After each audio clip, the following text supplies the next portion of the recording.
Ji welcome back to golden hour with HQ। अब जो आप लोगों का फेवरेट पार्ट होता है मैम हमारे दोस्तों का, क्योंकि इसमें हम जानते हैं कि जी एक जो कॉमन टू लेजेंड है जो हमारी टैगलाइन है, so if somebody is successful as you are but they also have other side. तो अदर साइड के बारे में बात करते हैं ma'am. Fears, what are your fears? Successful होके वापस नीचे आना, that is the biggest fear. And how do you manage stress? ये बड़ा अहम सवाल है हमारी ऑडियंस के लिए। देखें, स्ट्रेस हर इंसान को होती है, इट्स अ कॉमन थिंग।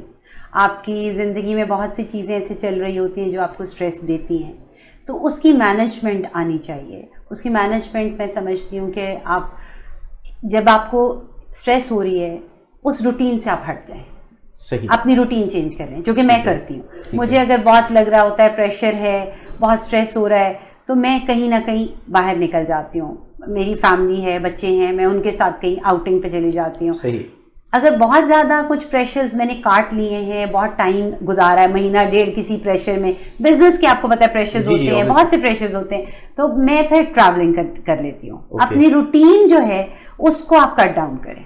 वो तो खैर ट्रैवलिंग तो फिर अगेन घर की बात ही है। हाँ, घर की बात है। नहीं, मगर मैं ये सबको कहूँगी कि ये इतना सूदिंग है ये सोल्यूशन कि अगर आपने 2-3 महीने किया है ना, बहुत स्ट्रेस निकाली है, 1-1.5-2 महीने भी, आप कहीं भी ट्रैवल कर लें, कहीं आउट ऑफ कंट्री चले जाएं, आउट ऑफ सिटी चले जाएं 2-3 दिन के लिए, वो अपनी आपकी जब रूटीन कट डाउन होती है ना, जब आपका ब्रेक आता है रूटीन में। आपने बड़ी इंपॉर्टेंट पॉइंट पे रेज किया मैम। मैं इस पे थोड़ा सा आपके ज़रिए से लोगों को तवज्जो दिलाना चाहूँगा कि जैसे आपसे एक सवाल मेरा इसी रिलेटेड है कि आपने कहा मैं ट्रैवल करती हूँ, मैं अपने लिए टाइम निकालती हूँ। So you being people call you as executive committee member और सच अ टफ रूटीन, आप फिर भी कहती हैं मैं for myself I take out time. तो आजकल ये एक बड़ा डायलेमा है कि कोई बंदा जॉब कर रहा है, बिजनेस कर रहा है, वो कहते हैं जी मेरे पास तो टाइम ही नहीं है, चीज़ें नहीं है, तो पैसा भी अगर इस्तेमाल कर रहे हैं तो बाकियों पे खर्च कर दिया है, अपने पे करना ही नहीं है। तो इसके बारे में भी थोड़ा सा बताएं, क्या हम डिसबैलेंस नहीं कर जाते यहाँ पे? देखिए, वो बात आपकी बिल्कुल ठीक है। जो इकोनॉमी के हालात हैं, फाइनेंशियल भी प्रॉब्लम्स होते हैं, तो ज़रूरी नहीं है कि आप बाहर आउट ऑफ कंट्री चले जाएं।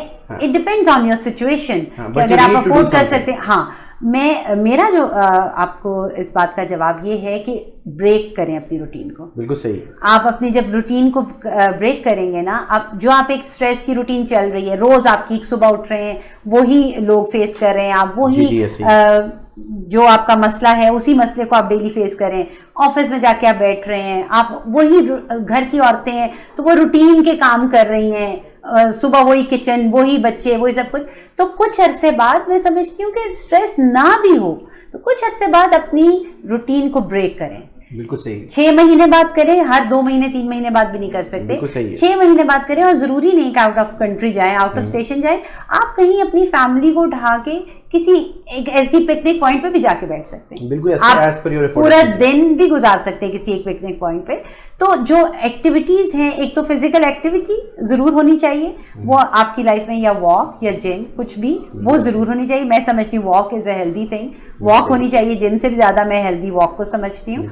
और उसको ब्रेक जरूर करें अपनी रूटीन को, क्योंकि जब आप रूटीन ब्रेक करके वापस उसी सेटअप में आते हैं ना, तो आप और ज़्यादा अच्छे तरीके से उस काम को कर सकते हैं। तो मेरा तो पर्सनल एक्सपीरियंस यही है। बिल्कुल सही। अच्छा मैम, लास्ट क्वेश्चन मेरा आपसे ये होगा कि हर एक की ज़िंदगी में ना कोई ऐसा टाइम आता है जब you feel sad and you feel काफ़ी sorrow about it and you need to come out of it. तो जब कभी ऐसा हुआ ज़िंदगी में, अगर आप हमसे शेयर करना चाहें। देखिए, सैड तो इंसान हर उस मोमेंट पे होता है जो आपके ज़िंदगी में ऐसे कोई वीक मोमेंट्स आ जाते हैं। तो डेफिनेटली हर इंसान के साथ है। I am not a perfect person, मेरे साथ इन आउट्स हर चीज़ के होते हैं, और अप्स एंड डाउन्स भी होते हैं लाइफ में। जब मैंने अपने फादर को लूज़ किया तो मेरे लिए वो बहुत ही एक ऐसा मोमेंट था, क्योंकि I was very close to my father, और बहुत ज़्यादा वो मेरे क्लोज थे, मैं उनके बहुत क्लोज थी। तो वो मेरे लिए एक ज़िंदगी का ऐसा लम्हा था जिसने मुझे गिराया। मगर अगेन मैं वही कहती हूँ कि अपने आप को चैलेंजेस लेके चलना चाहिए। मैं चैलेंजेस लिए, मुझे सामने मेरे माशाल्लाह बच्चे हैं और they all are grown up, 2 बेटे 2 बेटियाँ।